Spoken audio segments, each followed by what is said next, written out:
Hello, welcome to learning about ancient Egypt. We're on day 4 of our Ancient Civilizations unit.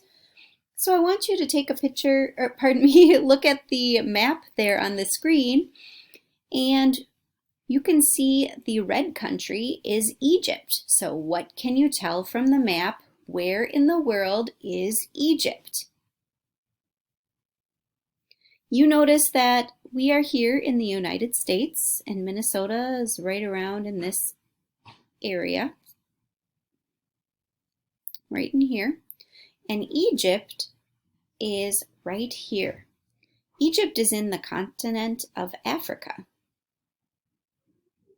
We live in the continent of North America. Ancient Egypt.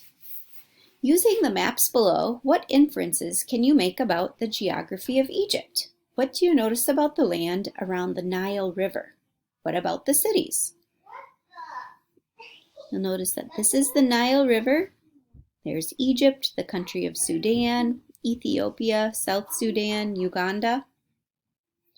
Here are some pictures of Google Maps. You can see there's the Nile there. And this is part of the Nile as it gets closer to the Mediterranean Sea. I notice that a lot of Egypt seems brown from the maps. If it's brown, that's kind of telling me it's dirt or sand. But when I look close to the Nile River, I see green. So when I see green, that's telling me lots of plants live there. Okay, so now we have our map. We have another map of Egypt. You can see here's the Red Sea. Here's the Mediterranean Sea. Europe is up here. This is the continent of Africa. Over here, we're getting to the continent of Asia. So looking at the map of Egypt, what do you see? What can you infer?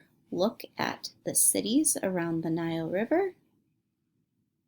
I want you to work on this for a while. Please go to Book Creator, the book creator that you downloaded for Ancient Civilizations, and it should be on page 8. It'll have the map, and it'll have this part. It says Map of Egypt. What do you see, and what can you infer? What inferences can you make by looking at the map? Hello everyone, we're back. We have another map of Egypt. This is called a population density map. You might be asking yourself, what is a population density map? A population density map shows how many people live in a particular area. So you can see this is an actual Google photograph of Egypt. Here's Egypt right here. This is the Nile River, and it's taken at night. So what can we infer about the population of Egypt? Think about that.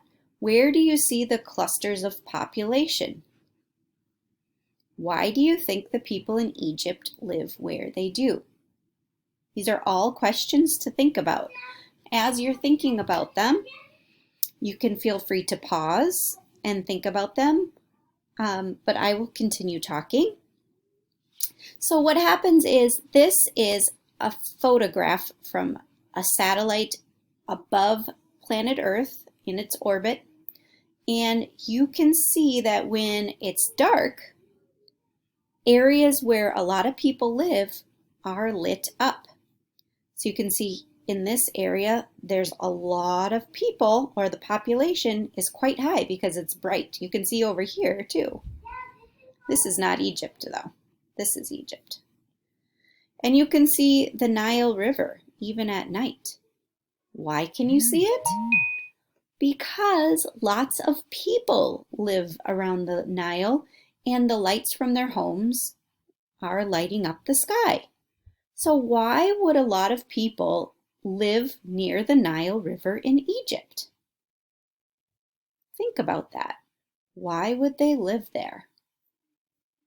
Let's continue on. Okay, so here are some, this is an actual photograph of the Nile River, and then here's some artists' pictures of the Nile River. So what inferences can you make about the Nile River? Why would people live near the Nile?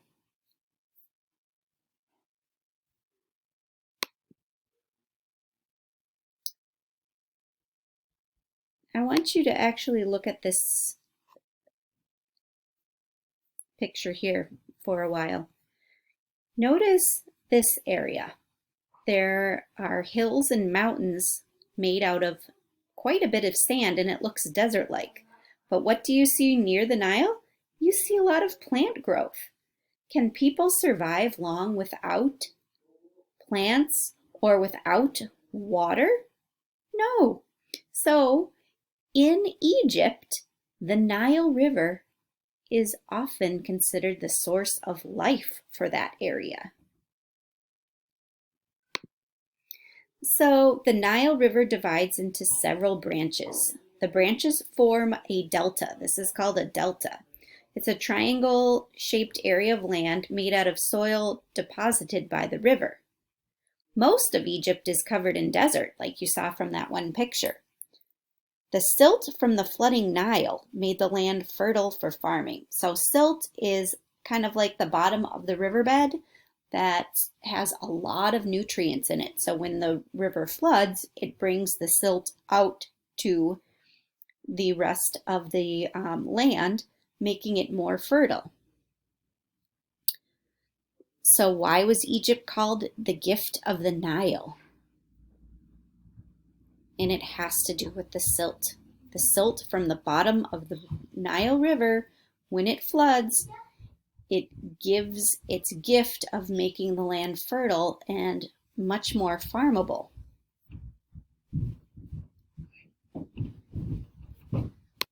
Thank you very much for listening today. I hope you learned a lot about ancient Egypt and the Nile River.